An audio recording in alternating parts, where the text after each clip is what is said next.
journal sur Télé 50. Bienvenue à tous.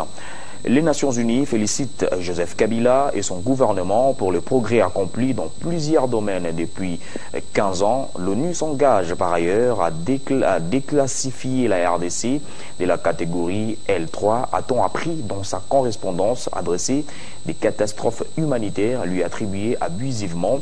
L'ONU s'est dit mettre à la disposition de Kinshasa pour la réformulation des termes et des références de la conférence humanitaire de Genève prévue le 13 avril prochain. La République démocratique du Congo a décliné de participer à la conférence humanitaire de Genève, qui est prévue pour le 13 avril prochain. Nous lui avons fait part de notre étonnement de voir la République démocratique du Congo classée en L3, c'est-à-dire le niveau de gravité le plus élevé. Catégorisation qui projette une image de catastrophe extrême et généralisée, assimilant la situation en RDC à certains pays du monde. L'Organisation des Nations Unies fait marche en arrière dans sa guerre avec Kinshasa autour de la crise humanitaire en République démocratique du Congo, face à la détermination du peuple congolais et de son gouvernement de ne pas participer à la conférence de Genève 2018. En atteste la correspondance de Marc Lowcock, traduite en anglais. Le secrétaire général adjoint aux affaires humanitaires et coordonnateur des secours d'urgence adressé au vice-premier ministre et ministre des Affaires étrangères, dans laquelle il relève des progrès réalisés depuis les 15 dernières années dans plusieurs secteurs, notamment humanitaires, éducationnels, économiques. La RDC a fait des progrès considérables. Plus de 15 ans. Il y a eu des améliorations dans les infrastructures. Kinshasa, comme d'autres villes, est devenue une ville africaine moderne. Plus d'enfants vont à l'école et ont accès à l'éducation. Moins d'enfants meurent et plus de mères survivent à la naissance d'enfants. Le gouvernement congolais a presque doublé son investissement dans le système de santé publique et le taux d'immunisation s'est considérablement amélioré, poursuit le secrétaire général adjoint aux affaires humanitaires. Quant à la participation de la République démocratique du Congo à la conférence de Genève, il espère que sur la base des différentes explications données par le gouvernement congolais et les Nations Unies au cours des derniers mois, il croit fermement qu'un intérêt commun devra être trouvé pour travailler ensemble pour répondre aux besoins humanitaires essentiels du peuple congolais en s'appuyant sur les progrès dans les nombreux domaines que le gouvernement congolais a déjà supervisés au cours des dernières années. Qu'inspire ces revirements des Nations Unies qui semblent traduire la correspondance de son secrétaire général aux affaires humanitaires? Pouvons-nous y voir un appel du pied à l'endroit de Kinshasa en perspective de la conférence humanitaire de Genève? La réponse à ces questions et bien d'autres avec Jean-Marie Kassamba, éditorialiste de Télé 50, lors de son intervention de notre journal des 13 heures. Bon, d'abord c'était un désaveu du discours selon lequel depuis presque 20 ans, Joseph Kabila et son père n'ont rien fait en RDC. C'est un désaveu même à la classe politique de notre pays qui a toujours dit, depuis 17 ans que le président Kabila est au pouvoir, rien n'est fait et le Congo a plus reculé qu'avancé. Et donc, les Nations Unies, là, le dit clairement, en des termes plus qu'explicites, que la RDC a connu de progrès dans différents domaines qu'eux-mêmes, ils énumèrent. Infrastructure, le social des Congolais, c'est-à-dire la santé, l'éducation, mais également le domaine qui est aujourd'hui l'humanitaire, parce qu'ils ont abusivement classé la RDC en L3, ça veut dire au même niveau que la Libye, que la Syrie, que le Yémen par exemple, ou d'autres pays en catastrophe beaucoup plus dangereux. Et donc, aujourd'hui, non seulement ils demandent pardon, mais ils disent, oui, nous reconnaissons que vous avez engrangé suffisamment des progrès et nous nous mettons à votre disposition pour subvenir aux besoins des Congolais dans certaines zones où il y a des problèmes, alors que nous nous sommes trompés en disant qu'il y avait une catastrophe, enfin des catastrophes en RDC et que nous devions corriger. Parce qu'un pays qui est en catastrophe ne peut pas attirer les investisseurs, ne peut pas sécuriser à la fois ses voisins, etc.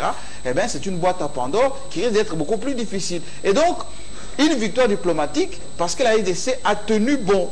a tenu bon pour se faire respecter. Cheikh Kitundou l'a dit devant les diplomates, oui, nous voulons votre assistance, mais nous ne voulons pas que vous puissiez nous considérer comme un État défaillant, un État qui n'a pas la possibilité de s'occuper d'ailleurs de sa population. D'ailleurs, on a même notre propre fonds de 100 millions de dollars. L'ONU qui s'est dit également prête à poursuivre les dialogues sur la non-participation de la RDC à la conférence humanitaire de Genève. C'est le haut-commissaire des Nations Unies pour les réfugiés, Filippo Grandi, qui l'a fait savoir à ce jeudi au Premier ministre Bruno Tshibala. Les deux personnalités ont en outre parlé de la situation des réfugiés de la région sur le sol congolais et des réfugiés congolais dans les pays voisins. Filippo Grandi, haut-commissaire des Nations Unies pour les réfugiés, effectue sa première visite en RDC depuis sa nomination. Ce jeudi, il a été reçu par le Premier ministre Bruno Tshibala. Échange fructueux autour de la situation des réfugiés des pays de la région sur le sol congolais, mais aussi des réfugiés congolais se trouvant dans les pays voisins. L'accent a été mis sur le bon accueil qu'offre la RDC aux réfugiés, mais aussi sur la stabilité des régions en crise pour permettre le retour des réfugiés congolais. On a parlé de l'accueil qui a été donné depuis très longtemps par la République démocratique du Congo à des centaines de milliers de réfugiés des pays voisins. J'ai dit au Premier ministre que ma première visite ici en tant que haut-commissaire pour les réfugiés est un moyen aussi de reconnaître le rôle important que la RDC a joué dans l'accueil, dans la protection des réfugiés dans la région. On a parlé des réfugiés congolais qui se trouvent dans les pays voisins et de la nécessité de stabiliser les conditions dans leur province pour qu'ils puissent rentrer. Et on a parlé de la nécessité d'avoir une stratégie commune avec les pays de la région pour résoudre ces situations de déplacement croisés, si vous voulez. Le sujet de la non-participation de la RDC à la conférence de Genève était également au rendez-vous. Pour Filippo Grandi, les Nations Unies sont ouvertes au dialogue pour harmoniser les vues. Je comprends très bien certaines des objections qui ont été soulevées. Le Premier ministre a bien voulu me les expliquer et je pense qu'on peut dialoguer. Mais je pense aussi que c'est indispensable que le gouvernement soit présent pour présenter son cas et pour qu'on puisse l'appuyer. Le haut-commissaire de l'ONU pour les réfugiés se rendra également dans plusieurs localités de la RDC pour évaluer la situation humanitaire et s'entretenir avec les réfugiés. Le Premier ministre Bruno Tshibala, qui était en atelier de préparation à Kinshasa avec les ministres du tourisme de ces pays sur une conférence régionale sur le développement du tourisme et la protection de la biodiversité qui va regrouper 6 pays. Ils ont salué l'engagement de la RDC dans le développement du tourisme et surtout la protection de la biodiversité. Présent à Kinshasa dans le cadre de l'atelier de renforcement des capacités sur le développement du tourisme et le renforcement de la protection de la biodiversité, cette délégation, conduite par le ministre du Tourisme Franck Mwedi Malila, est venue échanger avec le Premier ministre Bruno Tshibala. Visite en marge de la conférence sur le renforcement des capacités en matière de développement du tourisme qui se tiendra à Kinshasa, la capitale. Cette conférence va regrouper 6 pays dont le Niger, le Bénin, la Guinée, le Zimbabwe, le Gabon et bien entendu la République démocratique du Congo autour de la protection de la biodiversité et le tourisme. Nous sommes venus d'abord remercier le Premier ministre pour la marque d'hospitalité avec laquelle nous avons été accueillis ici et tous nos sentiments par rapport donc à ce que nous avons vu hier au cours de l'excursion que nous avons effectuée sous la direction du ministre du Tourisme de la RDC et ses collaborateurs qui nous ont fait en tout cas preuve d'une très grande disponibilité. Et nous avons réitéré au Premier ministre d'abord nos remerciements, les salutations de nos gouvernements et en même temps poser la problématique du développement du tourisme dans nos pays en relation avec la protection de l'environnement. Donc le Premier ministre nous a prodigué des conseils très importants et nous a fait part en tout cas de leur disponibilité et de leur engagement à développer l'industrie du tourisme au bénéfice de nos populations. Devant le Premier ministre Bruno Tshibala, les ministres de ces différents pays ont salué et encouragé les efforts de la RDC dans la protection de la biodiversité, rappelant que cette conférence régionale se tiendra à Kinshasa du 3 au 5 mai 2018.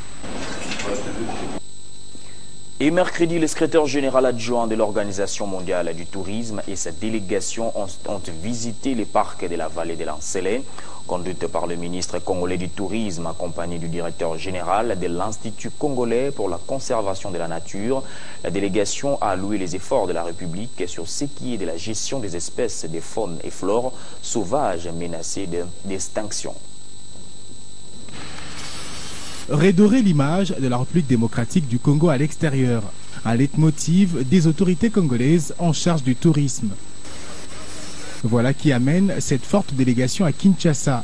Le secrétaire général adjoint de l'Organisation mondiale du tourisme, les ministres du tourisme du Niger et du Mali, la secrétaire générale du tourisme du Zimbabwe, le directeur Afrique adjoint de l'Organisation mondiale du tourisme ont visité mercredi le parc de la vallée de l'Ansélé, un échantillon du potentiel touristique de la République démocratique du Congo.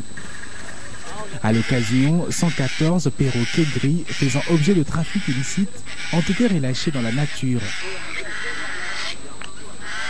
Ils ont été saisis en Istanbul, en Turquie, sur demande de l'organe de gestion de la RDC de la Convention sur le commerce international des espèces de faune et flore sauvages menacées d'extinction et rapatriées aux frais de Turkish Airlines le 28 mars dernier. Nous avons restauré toutes les relations qui étaient déjà rompues entre la RDC et les autres pays. Nous avons restauré la crédibilité qui n'existait plus. Aujourd'hui, vous le voyez vous-même, on vient de relâcher ce perroquet en présence des autres États qui sont membres de CITES. La RDC a été qualifiée de pays qui ne savaient pas mettre en œuvre la convention CITES.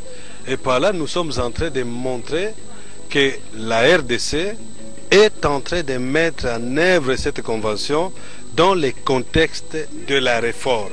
Cette action est le fruit des efforts conjugués par l'Institut congolais pour la conservation de la nature et son partenaire, le parc de la vallée de l'Ansélé, en vue de lutter contre le trafic illicite des espèces de faune et flore sauvages.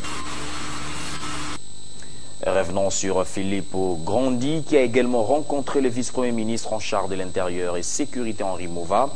Au milieu de leur entretien, la situation des réfugiés étrangers se trouvant sur le sol congolais et ceux des Congolais vivant dans les pays voisins. Au moins 800 réfugiés sont recensés en République démocratique du Congo, selon les estimations du HCR. Ils viennent de plusieurs pays limitrophes, dont la République centrafricaine, le Burundi, le Rwanda, le Sud-Soudan, l'Ouganda, l'Angola. Une occasion pour le haut-commissaire des réfugiés de reconnaître les efforts consentis par la RDC en hébergeant tous ces réfugiés. Positive, on a parlé surtout de la question des réfugiés des pays voisins qui se trouvent sur le territoire de la République démocratique du Congo.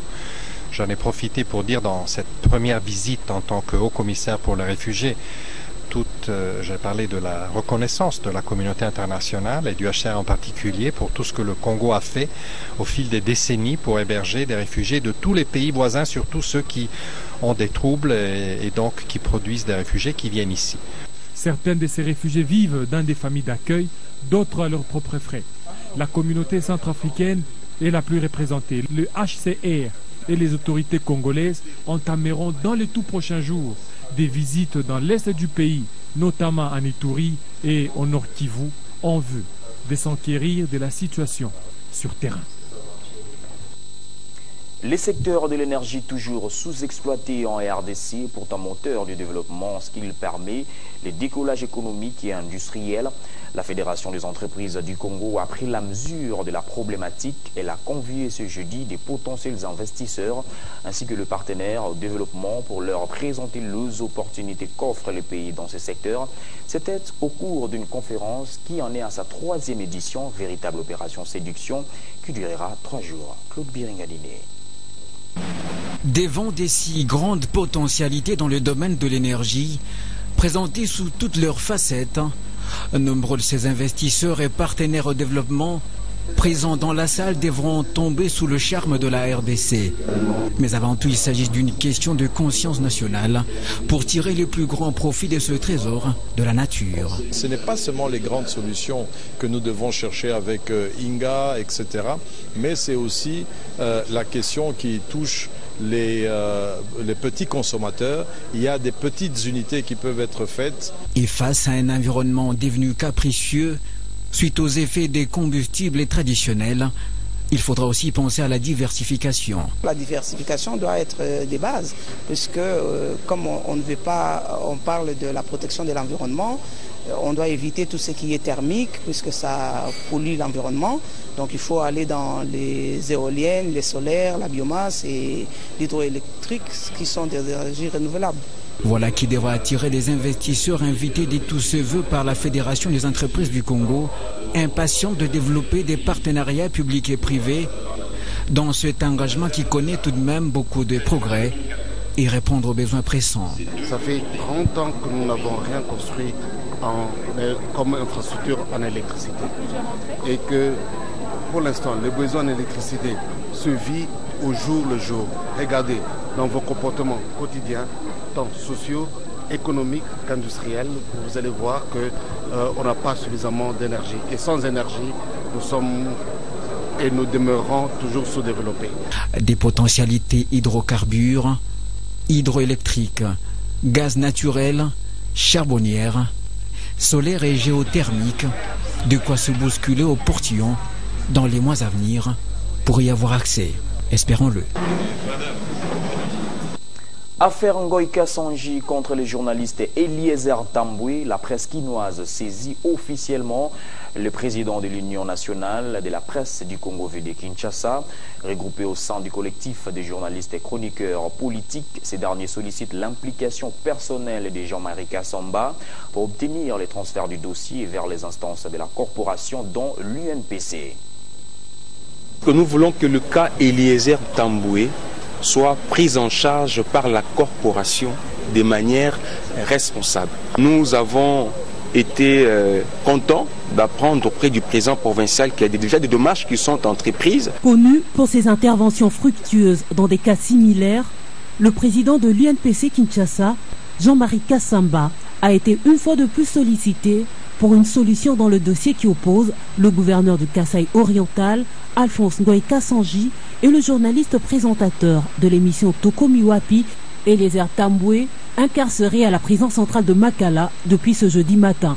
Très attentif à la requête du collectif des journalistes chroniqueurs politiques, Jean-Marie Kassamba a d'abord exhorté tous les journalistes quinois à respecter la déontologie lors de l'exercice du métier. L'issue doit être favorable à notre confrère parce que il a de la famille, parce que il y a parfois des situations sociales. Le président de l'UNPC Kinshasa a à l'occasion promis son implication personnelle, son implication pour que l'affaire soit traitée en toute responsabilité. Je les invite, nos confrères, au calme. Je les invite à adopter plutôt une démarche constructive, allant dans le sens, effectivement, d'alerter les décisionnaires, de sorte que ces cas soient traités d'une manière paisible. Jean-Marie Kassamba a convié ses pairs à éviter toute agitation dans cette affaire et à demeurer dans la logique du respect des textes. Pour donner de la chance à une issue heureuse dans cette affaire, Jean-Marie Kassamba a invité les journalistes quinois au calme et à la retenue. Le président de la République, Joseph Kabila, garde-t-il la même popularité aujourd'hui dans les Congo central? Bénéficie-t-il de la même confiance de la part de la population de l'Ouozi en particulier et de toute la province en général? La réponse est affirmative. Le vice-ministre des ITP et autorité morale de la nouvelle dynamique Congo, Papi Mantezolo, l'a déclaré au cours d'un entretien télévisé sur Télé 50 répondant aux questions de Floride Zantoto dans Décryptage. On l'écoute. Est-ce qu'à Louozi encore, le chef de l'État est-il encore consommable? Est-ce qu'il est consommable là-bas? Moi, je vais vous dire, et c'est pourquoi je dis ceci. Lorsque vous êtes au service du chef, il faut savoir vendre l'image de votre chef. Et il faut savoir communiquer. Et on ne communique pas lorsqu'on vous donne la responsabilité et que vous voulez vous enrichir. Vous faites vos voyages en Europe, en Afrique, d'ici, de ça et là. Ça ne sert à rien quand on est nommé ministre. Moi, je ne vais pas en Europe quand il ne s'agit pas d'une mission officielle. Si vous me voyez en Europe, c'est que j'ai un ordre de mission. Je ne partirai pas en France ou en Belgique pour aller dans un congé de vacances. Pourquoi faire? Est-ce que ce sont les Français qui m'ont élu, moi? Est-ce que ce sont les Français ou les Égyptiens ou je ne sais quoi qui m'ont fait de moi politicien? Moi, je crois, d'abord, c'est ça le signe fort. Le chef d'État a fait de moi ministre, membre du gouvernement. Et nous sommes décidés de vendre l'image du chef de l'État. Et j'ai tenu le discours du président Kabila à Luozi. Les gens ont applaudi. Consommé. Ils m'ont même dit, demande au président de la République, nous l'attendons ici à Luozi. Et les jours qu'il viendra, nous allons témoigner de notre gratitude. Parce que vous savez, avant, quand vous quittez Luozi, il faut faire des semaines avant d'arriver à Kimpese, à la nationale numéro 1. Aujourd'hui, même les ketchs vont à Luozi. La route, c'est-à-dire en terre bâtie. Et aujourd'hui, 2 heures du temps, vous êtes à Luozi quand vous quittez la nationale numéro 1. Et tout ça parce que nous avons reçu des chefs de l'État le poste de vice-ministre des ITPR. Une commission avait été mise en place pour le suivi de la situation bancaire des populations du Kasaï central. Le gouverneur de province, Denis Kambaye, a reçu le rapport de cette commission lors d'une réunion tenue avec ses agents ce matin. La même journée, le gouverneur du Kasaï central a dicté de nouvelles mesures pour la sécurité des usagers de la route de la ville de Kananga. L'appui des rentes de survie du personnel passif de la province est au centre d'une importante réunion que le gouverneur Denis Kambaye Chimbumbu a présidé à l'intention des veufs, veuves et orphelins du Kasaï central en la grande salle des réunions du bâtiment administratif. L'occasion est donnée au ministre provincial du budget et transport, Paul Mandé, de rendre compte de la mission menée par sa commission d'enquête dans la résolution de cette question. Il s'avère que ce personnel inactif a été payé jusqu'en janvier 2018 par les banques commerciales avant de voir la paye être interrompue à la suite des frais bancaires. Ces veuves, veufs et orphelins ne comprennent pas comment passe-t-il de la division de la fonction publique active à la fonction publique passive sans considération de leurs charges familiales. Ils plaident pour le retour à la banque comptant sur l'implication personnelle du gouverneur Denis Kambaye et en réponse, le chef de l'exécutif provincial a reconstitué la commission ministérielle associée aux délégués des veuves pour interroger les textes sur ce qui est prévu dans la loi. Une autre rencontre, c'est celle à l'intention des taximens moto et responsables d'engins automoteurs en présence de la police de circulation routière, le maire de Kananga, les bourgmestres des communes, la DGRCOC et le président de la commission ECOFIN de l'Assemblée provinciale du Kasaï central. Il s'agit de mettre fin à la longue période de courtoisie routière pour lancer un bouclage de lundi prochain, 9 avril 2018. Denis Kambaye remercie les comités des taximens moto dans la sensibilisation et promet de gratifier les 30 premiers scripteurs. Il est aussi félicité par ce dernier pour avoir été très large dans la courtoisie. Désormais, seuls les propriétaires et conducteurs en règle seront appelés à circuler sur les routes des Kananga. Tournoi de l'Union des fédérations de football d'Afrique centrale, les jeunes léopards partageront le groupe B en compagnie de la République centrafricaine et du Congo. C'est le résultat du tirage au sort qui est effectué mercredi au Cameroun, pays hôte de la compétition qui démarre ce 6 avril jusqu'au 15 avril. Les Poulains d'Éric Chibassou devront se passer d'un adversaire, la Guinée-Bissau, disqualifiée pour non-présentation des passeports. Le Gabon, qui n'a pas confirmé sa participation, a vu sa participation annulée. Les deux groupes du tournoi de l'Union des fédérations de football d'Afrique centrale sont connus. La RDC est placée dans le groupe B en compagnie de la Guinée équatoriale, de la République centrafricaine et du Congo-Brazzaville. Les jeunes léopards feront leur entrée dans la compétition ce vendredi. Les groupes se sentent prêts. Tout le monde est prêt. On s'est bien préparé, tout le monde est prêt, la morale est là, donc tout le monde est prêt. Le groupe est formidable et nous nous préparons toujours. Arrivés au Cameroun depuis quelques jours, les jeunes léopards continuent de peaufiner leur préparation en vue de remporter ces tournois qui réunit les équipes de moins de 17 ans de l'UNIFAC. Les poulains d'Eric Chibassou se sont entraînés sur la pelouse du stade Amadou Ahidjo où ils joueront vendredi contre les jeunes Alans. Les combinaisons, l'adresse, la finition, le jeune continue de bosser, question de se mettre en jambes et entamer la compétition dans la meilleure forme possible. L'ambiance au sein du groupe est excellente. Les jeunes fauves ont même reçu la visite des officiels congolais du Cameroun. Émile Okito, le chargé d'affaires, leur a remis un drapeau pour leur rappeler que plus de 80 millions de leurs compatriotes comptent sur eux pour hisser leur emblème au firmament. Est-ce que la jeune union se bâtisse à l'effort